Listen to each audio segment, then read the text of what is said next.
आपके भीतर का जीवन बोल रहा है कि आप जो भी कर रहे हैं वो काफी नहीं है। मैं बस उसी सच्चाई को एक गूंज बना रहा हूँ। सबसे बढ़कर मैं अब थकने लगा हूँ। तनाव मिटाने वाला और आपके पति या पत्नी को सुधारने वाला गुरु बनते बनते। अगर आपका मन आपके शरीर की आदतों से ऊपर नहीं उठता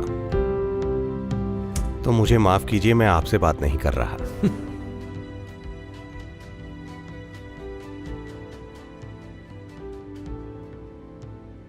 कोई मुझसे पूछ रहा था, सद्गुरु आप हमारे साथ इतना कठोर बर्ताव क्यों करते हैं? Many other gurus say nice things. कई गुरु अच्छी बातें बोलते हैं, आप लगातार कठोर बर्ताव करते हैं। हम जो भी करते हैं आप कहते हैं ये काफी नहीं है।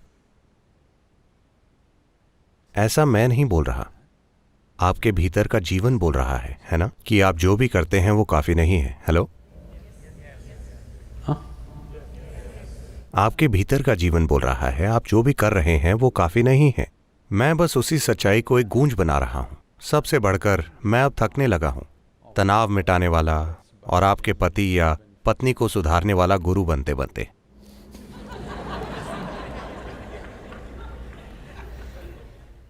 एक योगी का मतलब है कि उसे आपके साथ कुछ ऐसा करना चाहिए जो आपके शारीरिक और मानसिक नाटक से परे हो।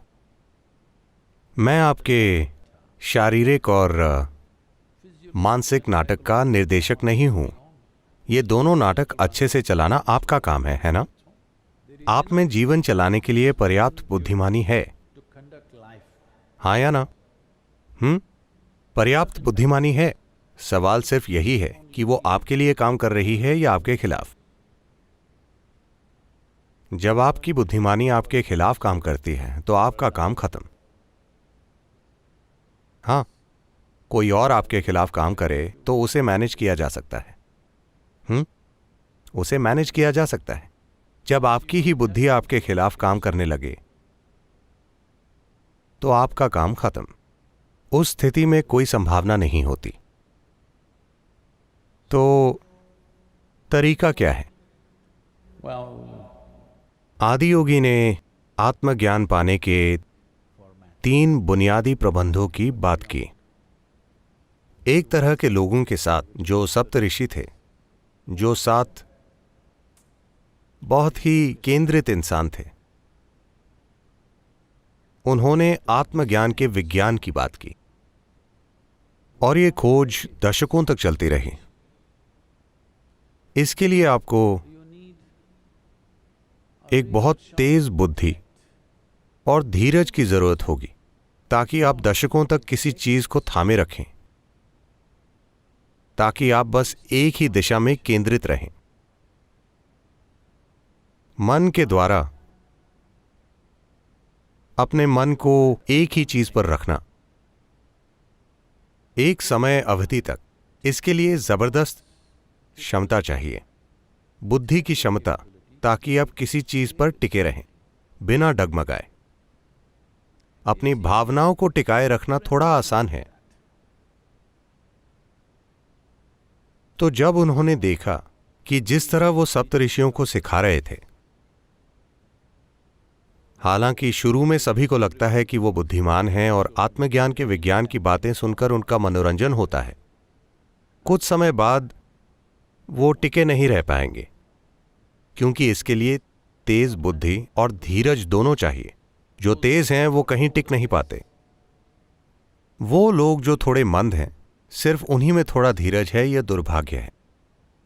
तेज और हमेशा पूरी तरह धीरज की स्थिति में भी रहने वाले बहुत कम लोग हैं, ज्यादा नहीं हैं।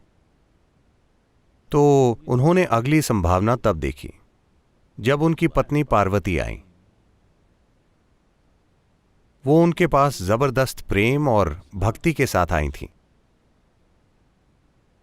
तो Because her devotion and love for him was such, he could include her as a part of himself. उनका प्रेम और भक्ति ऐसी थी कि वो उन्हें अपना एक हिस्सा बना पाए और वो शिव का आधा हिस्सा बन गई। वास्तव में भारतीय भाषाओं में पत्नी को अर्धांगिनी कहते हैं, मतलब वो वाकई आपका आधा हिस्सा है। शायद अंग्रेजी में भी ऐसा एक शब्द है। better half, bitter half, whatever. No. ये हर मामले में अलग होता है।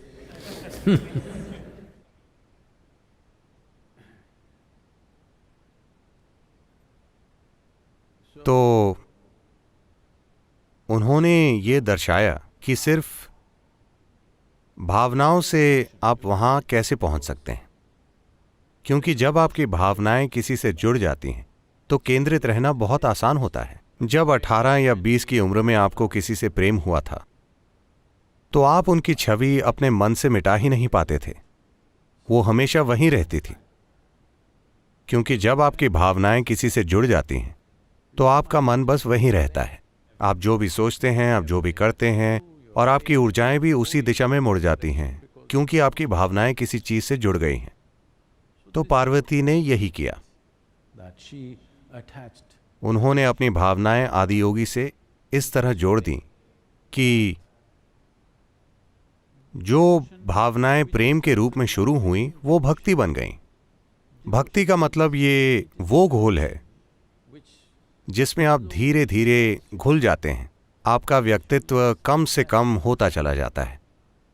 तो वो अपने आत्मज्ञान तक उस तरह पहुंची। उन्होंने उन अर्थों में परम तत्व को जाना।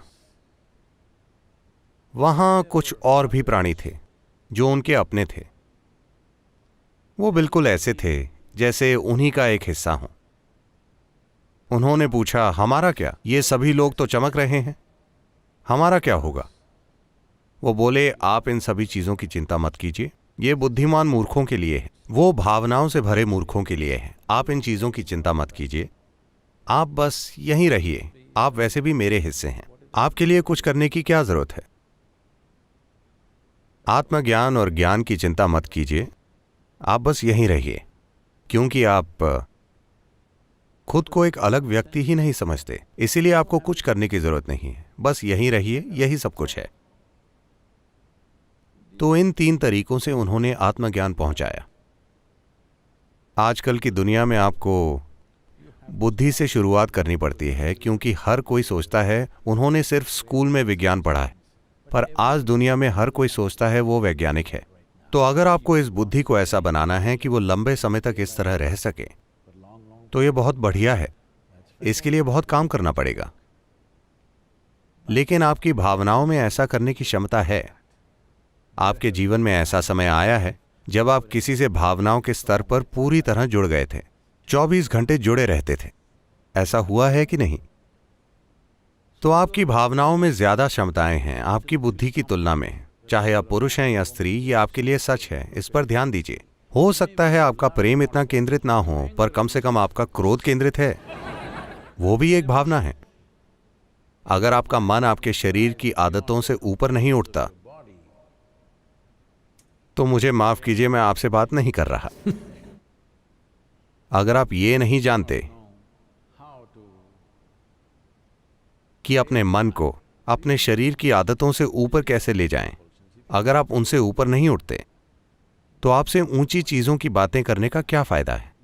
आप अपने जीवन की इच्छाओं के अनुसार नहीं चल रहे, आप बस शरीर के तौर तरीकों से संतुष्ट हैं, बस यही है। क्या यह गलत है? बिल्कुल नहीं, ये बस सीमित है। क्या सीमित होना गलत है? बिल्कुल नहीं। लेकिन अगर ये मेरे साथ हो तो मैं इसे अपने जीवन के खिलाफ एक अपराध मानूंगा। लेकिन अलग अलग लोगों के अलग अलग मापदंड होते हैं, ये बिल्कुल ठीक है। बस यही है कि ऊंची चीजों की बातें मत कीजिए जब आप ये चाहते हैं। ये आपके समय की बर्बादी है और मेरे समय की भी। कुछ शारीरिक चीजों ने लोगों के मन में इतना बड़ा रूप ले लिया है कि